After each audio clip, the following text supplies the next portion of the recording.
அருட்பெருஞ்சோதி அருட்பெருஞ்சோதி தனிப்பெரும் கருணை அருட்பெருஞ்சோதி. ஆன்மனை ஒருமைப்பாட்டு உரிமையுடைய சகோதர சகோதரிகளே, உங்கள் அனைவருக்கும் முதற்கம் நன்றி கலந்த வணக்கத்தை தெரிவித்துக் கொள்கிறேன். வள்ளல் பெருமான் அவர்கள் உலக மக்களுக்காக பேருபதேசம் என்ற ஒரு பகுதியில் மிக தெளிவாக கடவுளை பற்றி நமக்கு தெளிவுபடுத்துகிறார். அவர் சொல்லியது, இதுவரையில் நாம் பார்த்தும் கேட்டும் லட்சியம் வைத்துக் கொண்டிருந்த வேதம், ஆகமம், புராணம், இதிகாசம் முதலிய கலைகள் எதனிலும் லட்சியம் வைக்க வேண்டாம். ஏனென்றால் அவர்களில் ஒன்றிலாவது குறுக்குறி எண்ணியில் தெய்வத்தை என்னபடி என்றும் தெய்வத்தினுடைய உண்மை என்னதென்றும் கொஞ்ச நேரம் புறங்கதியை சொல்லாமல் மண்ணை போட்டு மறைத்துவிட்டார்கள். அணுமாத்திர நேரம் தெரிவிக்காமல் பிண்டலட்சணத்தை அன்னத்தில் காட்டினார்கள். யாரெனில் கைலாசபதி என்றும் வைகுண்டபதி என்றும் சத்திய ஓராதிபதி என்றும் பெயரிட்டு இடம், வாகனம், ஆயுதம், வடிவம், ரூபம் முதலியவையும் ஒரு மனுஷனுக்கு அமைப்பது போல் அமைத்து உண்மையாக இருப்பதாக சொல்லியிருக்கிறார்கள். தெய்வத்திற்கு கைகால் முறையாக இருக்குமா என்று கேட்பவர்களுக்கு பதில் சொல்ல தெரியாது விழிக்கின்றார்கள். இது உண்மையாக இருப்பதாகவே முன்னும் பின்னும் உள்ள பெரியவர்கள் என்று பெயரிட்டுக் கொண்டிருந்தவர்களும் உண்மை அறியாது அப்படியே கண்ணை மூடிக்கொண்டு உலகிருக்கிறார்கள். ஆனால் ஆதியிலே இதை மறைத்தவன் வேறு வல்லவன். அவன் மறைத்ததை இதுவரைக்கும் ஒருவரும் கண்டபாடில்லை. அவன் பூட்டிய பூட்டை ஒருவரும் திறக்க வரவில்லை. இதுவரைக்கும் அப்படிப்பட்டவன் பூட்டிய பூட்டை உடைக்கவும் ஒருவரும் வரவில்லை. அவர்களில் ஏகதேச கர்மசித்துகளை கற்பனைகளாக சொல்லியிருக்கின்றார்கள். அதற்காக ஒவ்வொரு சித்துக்கு 10 வருஷம் 8 வருஷம் பிழையாக எடுத்துக்கொண்டால் அர்த்த சித்திகளை அடையலாம்.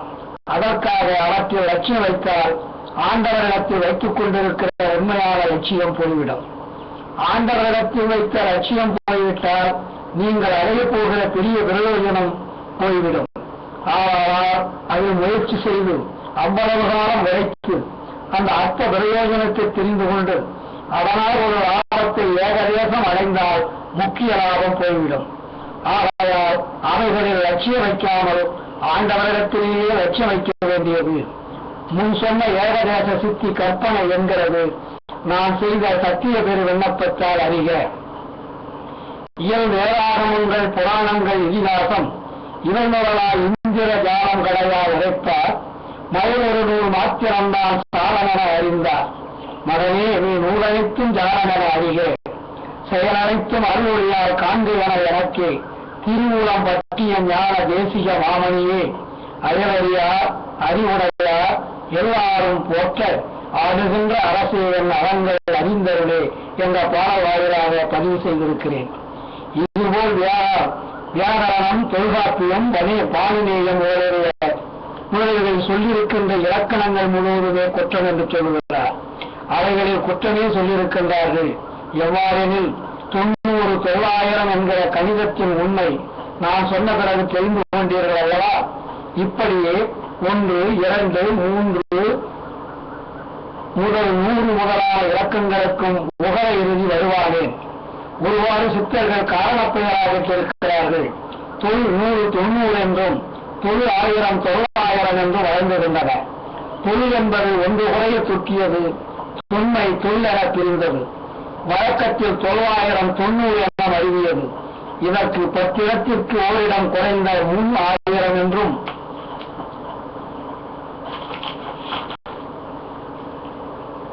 ஒன்று குறைய 10 என்றும் உருவாக கொள்கை. இப்படி நான் சொன்னது போல் சொன்னால் சிறு குழந்தைகள் கூட அறிந்து கொள்ளும்.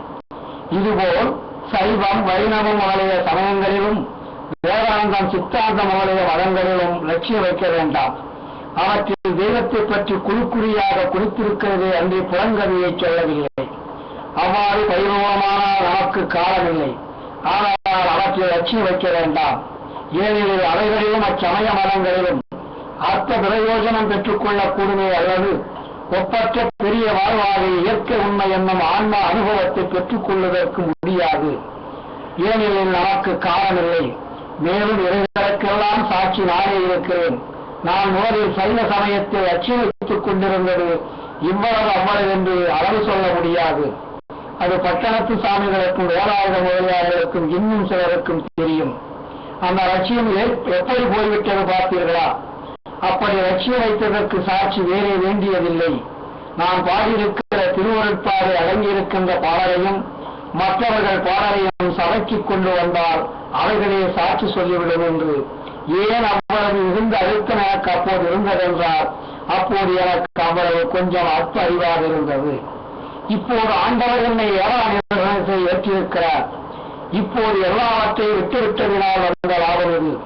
ஆதலால் நீங்களும் விட்டுவிட்டீர்களானால் என்னை போல் பெரிய லாபத்தை பெறுவீர்கள். இதுவரைக்கும் விடாமல் வைத்துக் கொண்டிருந்தவர்கள் ஏதாவது லாபத்தை பெற்றுக் கொண்டார்களா? பெற்றுக் கொள்ளவில்லை. நான் அப்படி அந்த சமயத்தில் வைத்திருந்த லட்சியமே என்னை இந்த நிலையில் தூக்கிவிட்டது என்றாலோ, அந்த லட்சியம் என்னை தூக்கிவிடவில்லை. என்னை இந்த இடத்திற்கு தூக்கிவிட்டது யாரெனில், அக்காலத்திலே எனக்கு தெரிவிக்க வேண்டியதை தெரிவித்தார் என்று சத்தியர்கள் விண்ணப்பத்திலும் எத்தேவையும் நின் சாயலாய் பார்த்தனே அருள் அன்றி தலைவாரேர் எண்ணியதுண்டோ எனவும் தேடியதுண்டு உனது திருவுரு உண்மை என்று தொடக்கமுடைய பதிகத்திலும் விண்ணப்பித்திருக்கிறேன். மேலும் அவர் தெரிவித்த உண்மை திருநெறி ஒழுக்கம் யாரெனில், கருணையும் சிவமுமே பொருளென காணும் காட்சியும் பெறுக என்றதுதான் என்னை ஏறாம் நிலைமை ஏற்றிவிட்டது. அது யாரெனில் தயவு. தயவு என்னும் கருணைதான் என்னை தூக்கிவிட்டது. அந்த தயவுக்கு ஒருமை வர வேண்டும். அந்த உரிமை இருந்தால்தான் தயவு வரும். தயவு வந்தால்தான் பெரிய நிலையை ஏறலாம். இப்போது என்னுடைய அறிவு அந்த அண்டங்களுக்கும் அப்பாலும் கலந்திருக்கிறது. அது அந்த ஒருமையினால் தான் வந்தது. நீங்களும் என்னை போல் ஒருமையுடன் இருங்கள். என்னிடத்தில் ஒருவன் வசப்படாத முரட்டுத்தனமாக எப்படி இருந்தாலும் அவனுக்கு நல்ல வார்த்தை சொல்லுவேன், மிரட்டி சொல்லுவேன், தென்றமிருந்து சொல்லுவேன், அல்லது பொருளை கொடுத்து வசப்படுத்துவேன், அல்லது ஆண்டவரை நினைத்து பிரார்த்தனை செய்வேன். இப்படி எந்த விதத்திலாவது நல்ல வகைக்கு வரச் செய்து விடுவேன். நீங்கள் எல்லோரும் இப்படியே செய்தல் வேண்டும். ராத்திரி கூட நான் இல்லாமல் இந்த ஜனங்கள் சரநேரம் இருக்க மாட்டார்கள் என்று ஆண்டவரிடத்தில் விண்ணப்பித்துக் கொண்டேன். அது இங்கே இருக்கிற ஜனங்கள் மட்டுமல்ல, உலகத்தில் இருக்கிற எல்லா ஜனங்களையும் குறித்து விண்ணப்பித்துக் கொண்டேன். ஏனெனில் எல்லாரும் சகோதரர்கள் ஆவதாலும் இயற்கை உண்மை ஏகதேசங்கள் ஆவதாலும் ஆன்மநேய ஒருமைப்பாட்டு உரிமை வைத்துக் கொண்டிருக்கிறேன், வைத்துக் கொண்டிருப்பேன், வைத்துக் கொண்டே இருக்கிறேன் என்று கூறுகிறார். மேலும் அடுத்தது பார்ப்போம்.